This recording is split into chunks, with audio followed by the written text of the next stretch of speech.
In response, Hello and welcome to the day. Thank you for spending your time with us.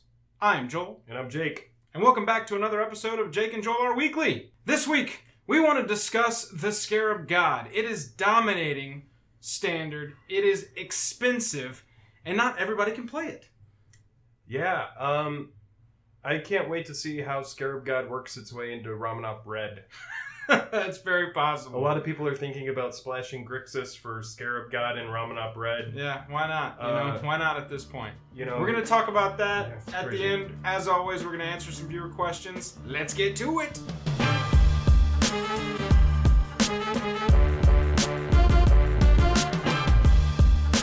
Yeah, this card is absolutely dominating. It's so good.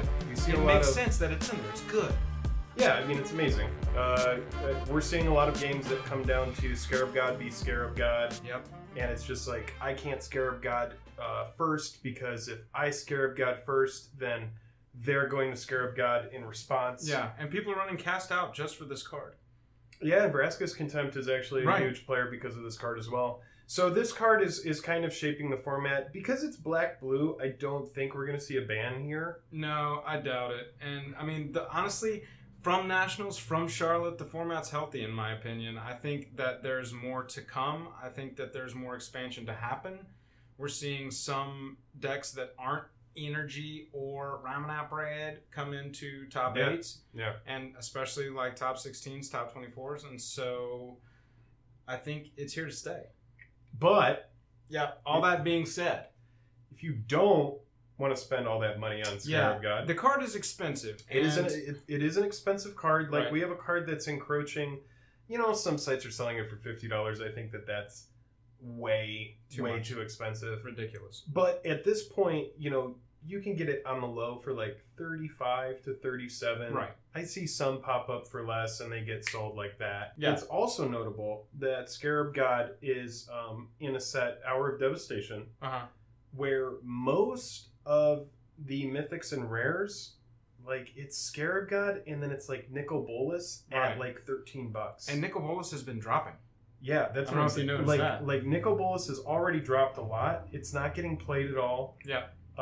And Scarab God is really like, that's where all the value is when you're opening Hour of Devastation. Right. So it's like, do you really want to crack packs of a set to try to pull a Scarab God? A lot of people don't.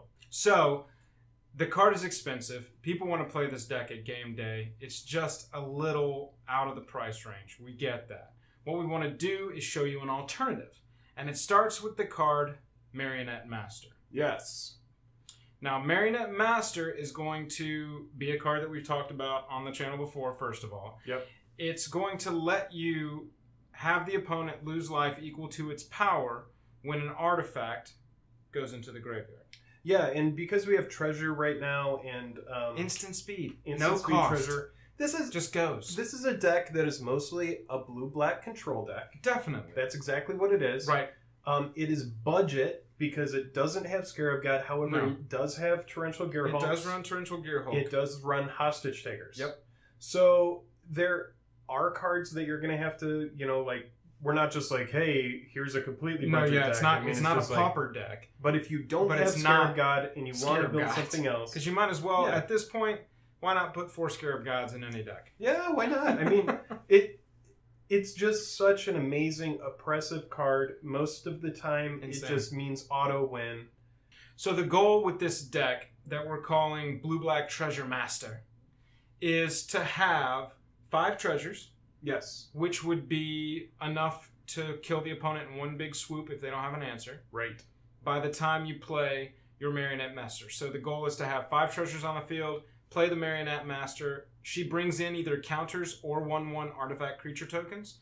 Put the counters on her, so she's got 4 power. Yep. Sack 5 treasures. GG. Yeah.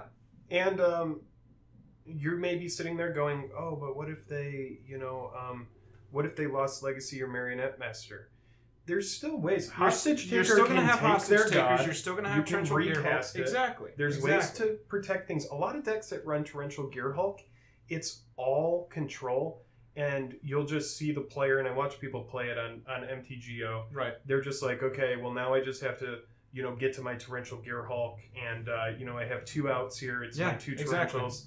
And Torrential Gearhulk, guys, that's a card that can win the game. It can close out the finisher. game. It was the finisher until Abrade became a card in like every deck. Honestly, Gearhulks were the finishers in the format. Yeah. Until Abrade was printed. Right. Anyway, notable cards to get you treasures by the time you play your Marionette Master on turn 5. The Direfleet Hoarder. The Direfleet Hoarder. This is a creature. It's going to come in, kind of clog up the board. A lot of the board right now, a lot of the meta, is aggressive. There's going to be stuff. There's going to be things. There's going to be dudes coming at you hard and fast. Yeah. Okay. And this guy makes treasure. Right, when he dies. Yeah, pretty cool. So he's a blocker early. He's not going to win you the game. It's just kind of your first line of defense against the speed, and he's going to create you a treasure. Also, Spell Swindle. Now, Spell Swindle and Treasure Map are Right. going to be really the 2 key cards here. Spell Swindle is going to keep that, Tezzeret off the board. Yeah. That's where you're going to get 4 treasures right there. You're honestly not going to be playing Marionette Master in this deck until turn 6, most likely. So you're going to want to Spell Swindle on turn 5, hopefully for 3 or 4. 5 if you're on the draw. I guess. If you counter a Scarab God here, and granted, people are going to be playing around it once they see you're playing counter. Of course. But if you do, you get 5 treasure from that. After Spell Swindle, you've got Treasure Map. Now, Treasure Map is going to, like a good control deck, let you kind of affect your draws. You're going to be scrying, and then at a certain point, you're going to sack it and get treasures. Now, if you got too many treasures at that point, you can sack those to the Treasure Map. Yeah. And draw cards. And who doesn't like a good card draw spell? Speaking of a card draw spell, Costly Plunder. Costly Plunder.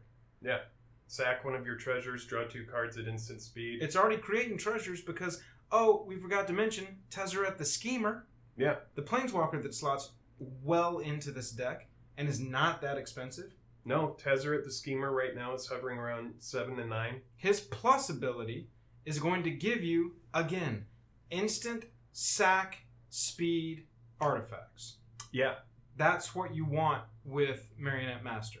You don't want to create Thopters or Ornithopters or whatever. It creates servos. Right. You don't want servos. Those aren't going to play well with this because you can't sack them at instant speed. You'd have to have another card that says sack a creature, do this to set off your combo. At heart, this is a control combo deck. Yeah, the whole idea of this is to have a semi-non-interactive deck where you are playing solitaire and you're trying to get your Marionette Master to go off first. And with Marionette Master, the whole idea is to play it as a 4/6. Right. You don't want to play the servos. Yeah, I think I said it wrong earlier. It comes in as a 4/6 because it's a 1/3 that brings in either 3 1/1s or 3+1/+1 counters on itself. Correct. Regardless, it's going to have 4 power and you want 5 treasures before you play it. So honestly, playing that it should be endgame. Now, if you do have 2 Marionette Master and your opponent is starting to clog up the board, it's not bad to play it for its Fabricate 3 and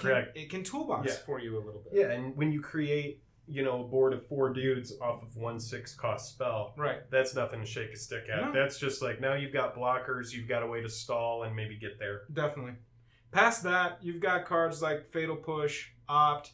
Your counter slot, your 4 of, honestly, that 4 of can go any way you want, especially after you sideboard. You got your Essence Scatter, you got your Negate, you got your Disallow. The format is full of great counter spells. You've also got 2 Fumigates in there because if you're playing Ramanop Red, or if you're playing even Temur Energy or Jeskai Energy, Fumigate is going to be your friend. All we're trying to do with this is suggest an alternative. Blue-black control is proving itself. Go to the blue-black control list, take all of the inexpensive cards, leave all the really expensive cards on the table, drop in, some Marionette Masters and your Direfleet Hoarders and your treasure maps, have everybody giggle at you, and then whoop them. Yeah.